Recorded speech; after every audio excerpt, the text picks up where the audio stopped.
Everybody in here has made a dumb choice about something or someone or some moment, and you live with the consequences of that decision. 9 months later, or 3 months later, or 3 years later, we all live with the consequences of our own stupidity.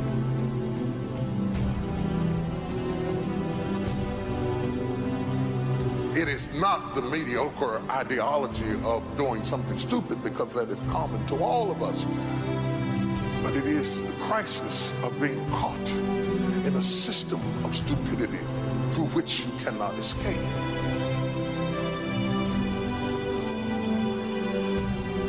I've seen people who had the education to go up, they had the gifting to go up, they had the talent to go up, didn't have the right attitude. And eventually, if that attitude, if that heart, if that invisible part isn't right, you can have all the talent in the world, but you will always end up getting spoiled by your own attitude.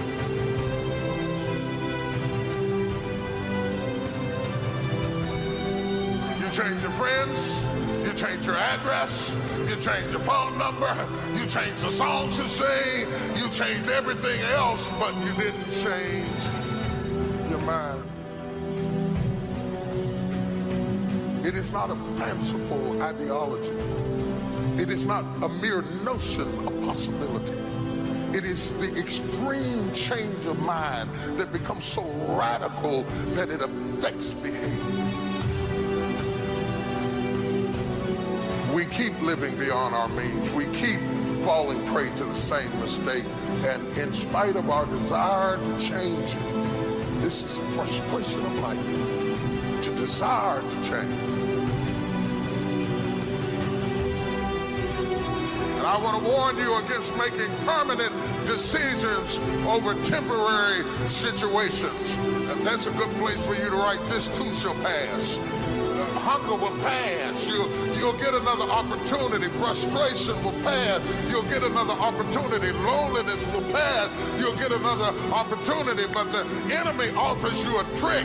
The trick is not to be glorified. It's the stupidity you have to watch out for, because the trick is really not that good when you consider that you are giving away your future.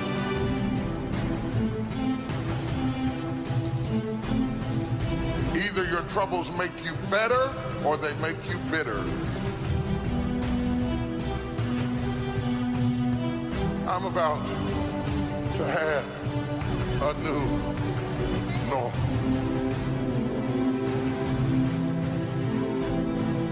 You're stuck in the same pattern that you were before, and you can't figure out how to break it. You've cried about it, but you keep going back. You've shouted about it, but you keep going back. You've even prayed about it, but you keep going back. And you can't figure out how somebody who cried for it and shouted for it and sang about it and started going to church on Sunday, and why does this still keep happening to me? I don't know whose prayer I'm breaking into, but I'm breaking into somebody's prayer, saying, "Lord, why do I keep going through the same things over and over again? I go to church now, I tithe now, I shout now, I leap now, and the Lord sent me here to tell you it's no problem with your sentence. The problem is with your default. Until you change your default, you will always go back to being who you were before, because you have never changed your mind. You have to will to. You have to want to. I got sick of it. I don't like it. I don't want it. I don't need it. I changed my mind. I changed my default setting. I'm not going to fall back into the same tight print I was before I changed.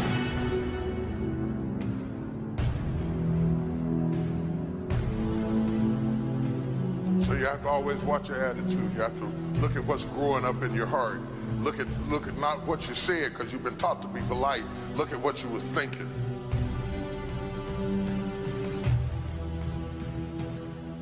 Change your mind.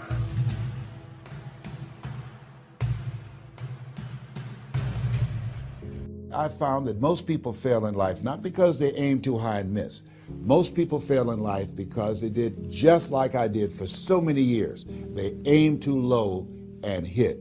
They didn't believe in themselves. So I want you right now, as we begin to think about the lessons and all the things that you've experienced and all of the comments and stories and strategies and lessons that you've had, I think it's time to revisit and look at your goals and dreams, and let's raise the bar. I remember as a kid, we would be in the backyard and we would play jump, and somebody would get on one side of the stick, my sister and then my brother, we would run and we'd jump over it. And then they say, raise it up a little bit higher. We have to back up and we would run and we'd jump over it again. And then we say, raise it up a little higher. And the higher it got, we had to begin to change our approach and how we're going to get over the bar. And that's the same thing in life. And so right now, I want you to think about your goals and dreams as you begin to raise them a little higher. And I want you to say with me, it's possible. It's possible. You know, the easiest thing that I do is speak and train people how to speak. Go into prisons and juvenile detention centers and to high schools and colleges. Speak before thousands of people. I can do that in my sleep. Let me share with you the most difficult thing I've ever done in my life. And it took me years to do. And that was to believe that it was possible. To believe that I can do it. Given my circumstances, born in an abandoned building on a floor, being adopted, being labeled educable mentally retarded, failing twice in school, no college training, never worked for a major corporation, to believe that I had something of value to say, that somebody would want to listen to me, to believe that somebody would pay me to talk to them. Have you ever thought about something you wanted to do and you talk yourself out of it? I remember going to see Zig Ziglar, who I consider the #1 motivational speaker on the planet, and Dr. Norman Vincent Peale when he was alive, and Robert Schuller. I used to see them and I would be so pumped up and inspired after hearing Jim Rohn, who recently passed, one of the great motivational speakers of all time, and Charlie Tremendous Jones. And I would go to my car pumped up, saying, yes, yes, yes, I can. And then after a while, my mental conditioning would kick in. You know, say, Les Brown, you can't do that. You don't have a college education. Les Brown, you can't do that. You don't even know who your parents are. Les Brown, you can't do that. You failed twice in school. Come on. You ever thought about something you wanted to do and you talk yourself out of it? There's a proverb that says, if there's no enemy within, the enemy outside can do us no harm. That's why it's important that you make it a point every day to review these lessons, to get them deep, not only in the conscious mind, but the subconscious mind, and get them in your spirit. Well, how often should I do it? Do it until you are producing the results. That's how often you should do it.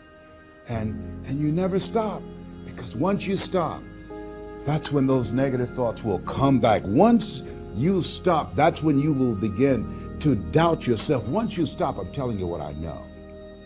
Yes. Every day, it's a selling job on you. It's possible. I can do this. I can make this happen. No matter how bad it is or how bad it gets, I'm going to make it. It's possible. Yes, your dream is possible. Say that to yourself every day. Feed your mind with words that you write and words that you hear and words that you speak to yourself. Feed your faith, and your doubts will starve to death. Say to yourself, it's possible. It's possible. It's possible. Even when you have no evidence to point to, say to yourself, it's possible. There's nothing as powerful as a made-up mind. It's a struggle sometimes to do that, especially when you have people around you telling you that it's not possible, that you can't do it. And they're constantly pointing out your failures of the past, constantly reminding you of all of the things that you don't have going for you. I'm reminded of the story of two little boys that were playing on some ice during the winter. And as they got further out on this ice, one fell through the thin ice. And so the little fellow that was still on top of the ice, he was trying to save his little buddy. and he couldn't reach him. He was trying to pull him. He could see him through the thin ice as he got further away from him, struggling.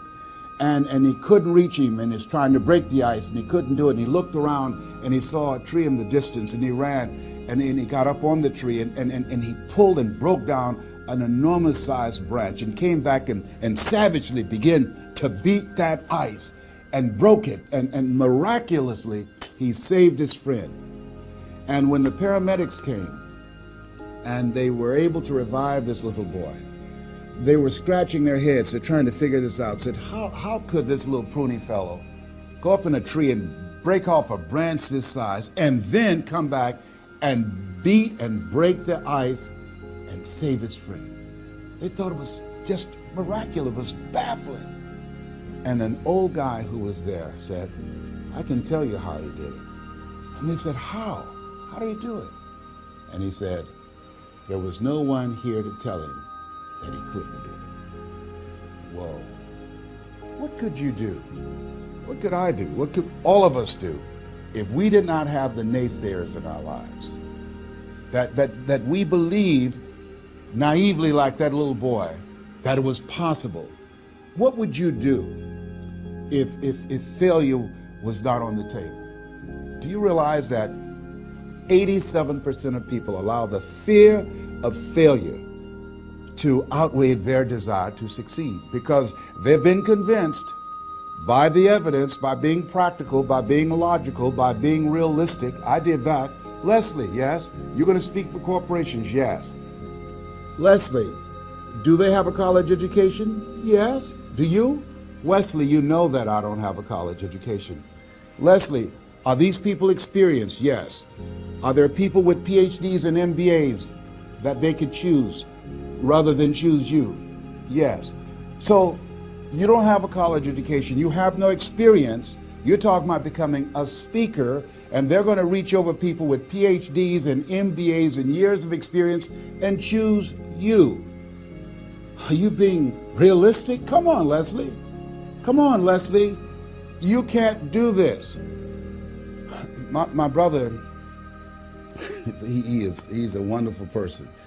And he constantly reminded me that I couldn't do what I'm doing now. But that really wasn't the bad part. The real bad part was I convinced myself that I couldn't do it. Not only because of those things that he pointed out, being practical and realistic, but also that within myself, I didn't believe what Mike Williams, my mentor, said was possible for me. Have you ever had somebody who believed and saw something for you that you didn't see for yourself? And here's how I escaped that. I discovered that sometimes you have to believe in somebody's belief in you until your belief kicks in. So here's what I am believing for you. The goals that you right now have, the things that you have envisioned for yourself, this is a reflection. What you've done thus far and what you are engaged in doing is what's possible for you right now. But there's even more. You don't even know what's in the future. Eye has not seen, ear has not heard. If you believe in yourself, if you constantly remind yourself after every defeat, after every setback, every time you get knocked down, I've got a saying, if life knocks you down, try and land on your back, because if you can look up, you can get up. See, a lot of people, because of failure, they stop believing. Let me share something with you. You will fail your way to success. Yes. 8 out of 10 millionaires have been financially bankrupt. You will fail your way to success. It doesn't matter how many times you fail. It doesn't matter how many times people tell you that you can't do it. It doesn't matter if you don't have a dime in the bank.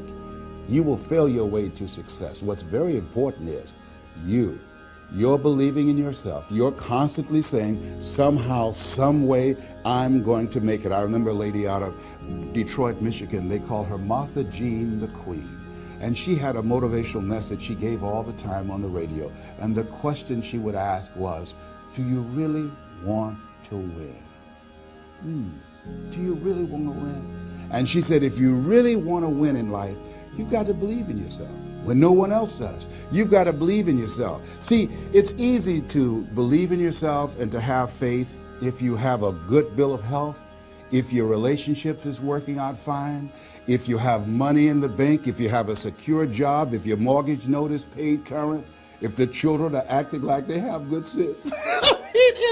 It's easy.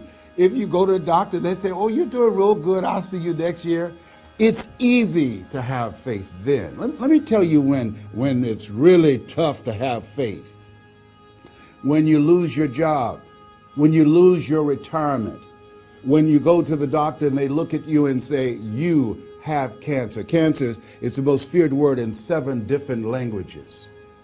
That's when it's tough to have faith then. And that's when you need to call on your faith then. They said faith is the oil that takes the friction out of living. That's when you need to believe in yourself then and judge not according to appearances and say to yourself, it's possible. It's possible. I can make it. It's possible. I'm going to get through this. It's possible. I'm not going to allow this to get the best of me. Yeah. I don't know what you're up against. I don't know what you're facing, but here's what I do know. You've got something special. You've got greatness in you. And I know it's possible that you can live your dream.